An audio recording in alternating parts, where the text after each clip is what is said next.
One thing that you'll have to be prepared for when driving in Greece is that roads will be under construction or just washed out. For instance, when I was driving to Lefkada, the road from the mainland over to the island was shut down from 9 to 12 and then from 3 to 6 every single day. I didn't know this, and unfortunately when I booked my accommodation, I wasn't advised of this road closure. Luckily, by the time I got there, because I did have a very long drive that day, I got there just around 12 o'clock. Or 12:30. I think it opened at 12:30. But I only had to wait for 15 minutes. But the lineup of cars went into the horizon. I'm like, can I even get onto this island? Luckily, again, because I parked and went and talked to people, they told me that the road was going to be opening up. So again, it did all work out, but then I also had to adjust my departure the day after to make sure that I was off, the island by like 8:30, so I can make my way all through, the road closure before it actually shut down at 9 or 9:30. I can't remember the exact time. Another example is when I was driving in Pilio, the mountain peninsula where the centaurs allegedly used to roam and where the Greek gods used to take vacation. Very beautiful, but I did end up driving on a road that was actually closed.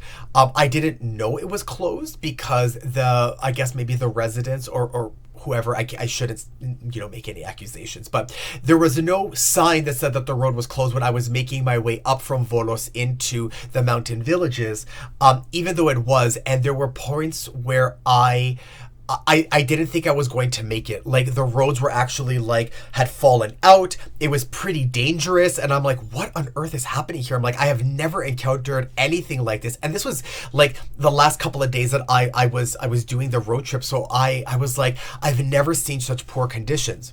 It wasn't until I got to the top where the villages are that I saw that there was a road closed sign for the direction going downward. And then when I was talking to some of the mountain, of the mountain dwellers, the people who lived in the villages, they said, well, actually that road is closed. You shouldn't have taken it. Makes a lot of sense now in retrospect.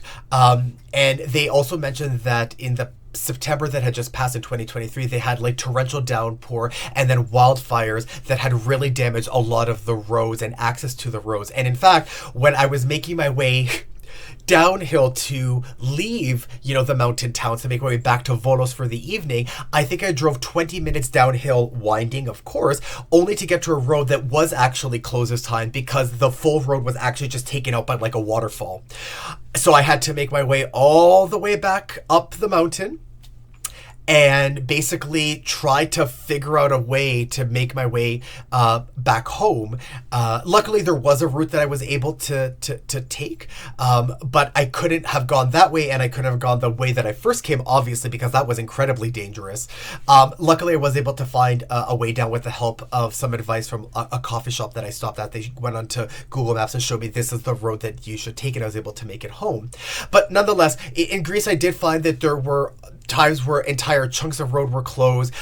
Google Maps was pretty good about routing you around it, but it didn't catch everything that happened. So it's something that you really should be prepared for mentally and just in terms of your own sort of time planning, that things may not go the way that you plan, and you might have to come up with alternative routes and even make changes in your trip. I wasn't able to go and visit, some parts of Greece that I wanted to, just because of road closures that took me in another direction, and it just would have been too far to make my way all the way back there. Luckily, again, Greece is beautiful. There's so much to see everywhere. I found alternative things to sort of see and do, but it's something I want to highlight is that as a mountainous country, and as a country that has experienced a lot of issues with wildfires and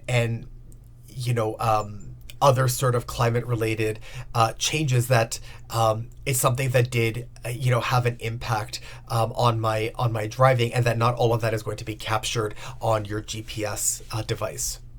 One of the things that you'll notice driving through Greece is that there are a lot of signs that identify speed limits, but you will quickly notice that speed limits in Greece don't really exist. Drivers are happy to ignore speed limits. Speed limits, I found, were oftentimes disproportionate disproportionate or disconnected from the reality of the road. And even though you will also see numerous signs about speed traps or camera speed camera sort of presence on the road, it didn't really do anything to hinder the speeding of drivers. And honestly, you know, yourself may be included in that too. For instance, you could be driving down a country road that, you know, is straight, and those are very rare to find, and is completely empty, and you'll see a speed limit sign that says 50 kilometers an hour. Meanwhile, you could be going 80 or 90, not even realizing it, and the person that's coming up behind you is going 130 and passing you, and, you know, getting mad at you that you're not going 130.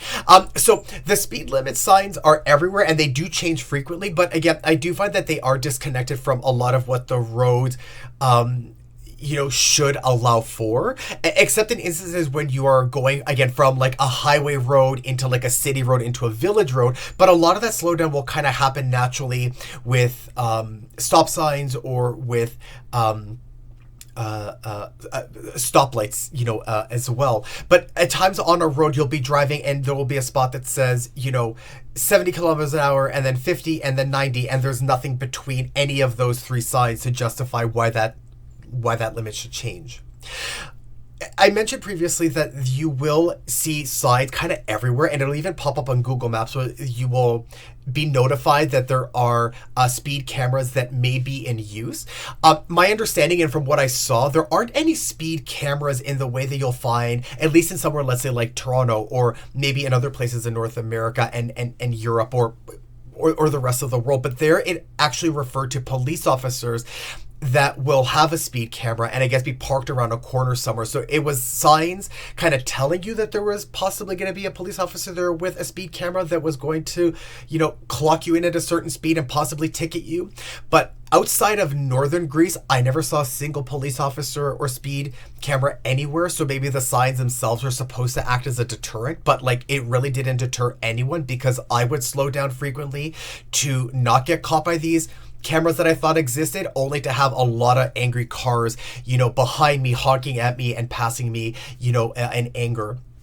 And again, I mentioned that a lot of the police presence that I saw was in northern Greece, and that is true. That really in the Macedonia part of northern Greece, that's really where I saw the only speed, you know, cameras or police officers holding speed cameras or speed traps on the road, and police presence on the road. I didn't really see it anywhere else. So if you are making your way to the north, just be really mindful that that is the one spot where I actually did see people, and I saw cars actually get pulled over in the process.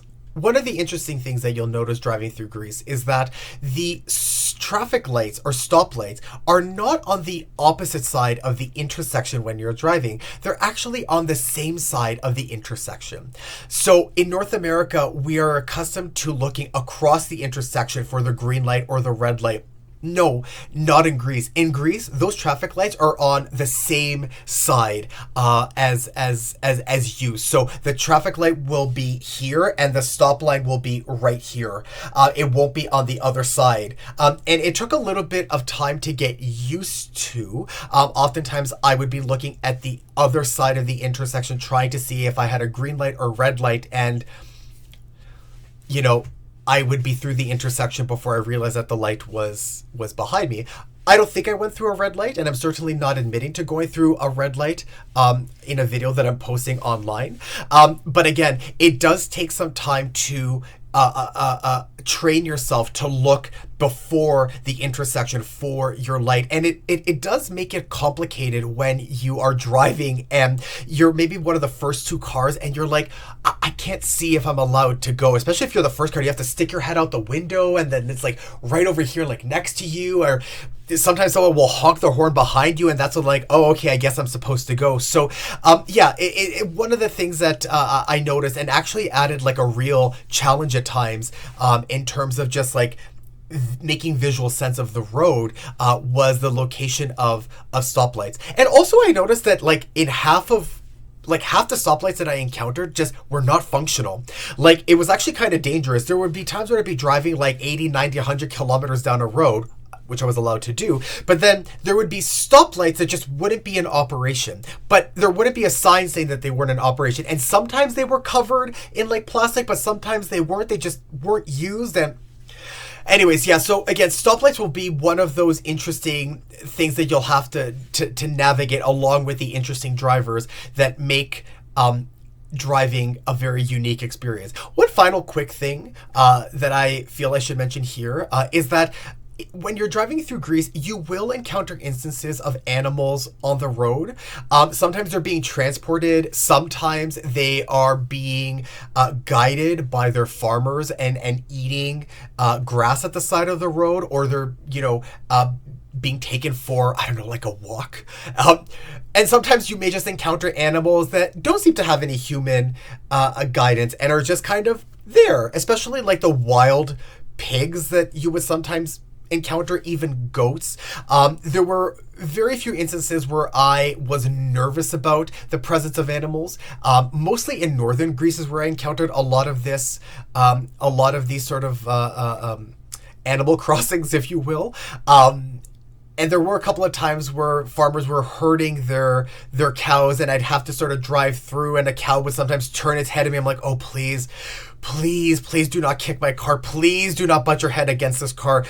Again, luckily nothing sort of happened, and most of it was actually just kind of quite comical. I just thought it would be something fun to mention that, again, if you're like a big sort of city driver, it's quite normal to encounter a variety of animals along the way, and sometimes it can be fun, but sometimes it can be just a little bit nerve-wracking. So make sure that you keep your eyes 2020 when you're on the road.